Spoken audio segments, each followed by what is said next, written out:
Welcome back to Geo-Politrick, and I have some major news to share with you all. India and China have made a significant strategic decision to resolve part of the military standoff across the line of actual control (LAC). This is a huge development in the geopolitical landscape, especially as the United States has been trying to pressure India into aligning with its anti-China strategy. But here's the twist. India is solving its issues with China directly without relying on the US as a mediator or backup. This move is crucial because for far too long, Washington has been pushing the narrative that India's only hope in a conflict with China is US support. But the reality is, America is looking out for its own interests, especially considering its deep financial ties with China. The US has tried to use India as a pawn to counter China, but India's strategic independence is now clear. By resolving issues with China on its own terms, India is positioning itself to engage with both China and the US on equal footing. With India on the verge of becoming the world's third largest economy, it's high time we play by our own rules. And here's the latest. Prime Minister Modi has just left for Kazan for the BRICS summit, where he'll meet President Xi Jinping and Vladimir Putin.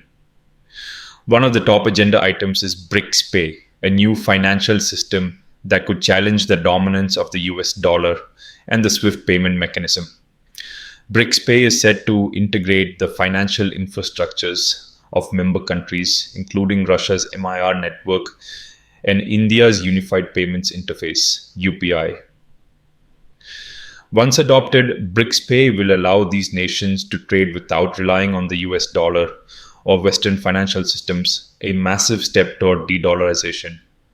Why is this so important? Because the US has long used the dollar as a tool of power in international trade, and BRICS Pay could break that monopoly.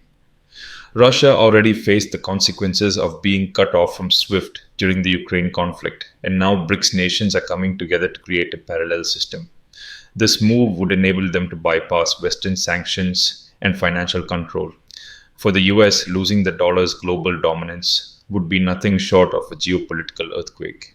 Even Donald Trump has warned the BRICS countries against this, threatening high tariffs and consequences if they move away from the dollar. India's involvement in this shift is a sign of growing independence, but it's also a direct result of recent tensions with the West. The US has pushed India to this point, particularly with its handling of the Canada and Khalistan issue, trying to pressure India diplomatically.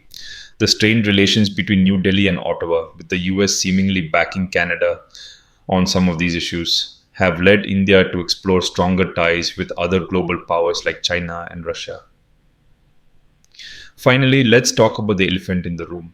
The US is worried. Washington is increasingly anxious about India getting closer to China and Russia, fearing the formation of a powerful anti-Western pact. If India, China, and Russia start working more closely together, whether through trade, defense, or global financial systems like BRICS Pay, the US will be left scrambling to maintain its influence in Asia. This potential alliance represents a seismic shift in global power dynamics, and the US is watching closely, knowing that India's independent foreign policy could change the game. Stay tuned to Geo-Politrick for more updates as these stories continue to unfold.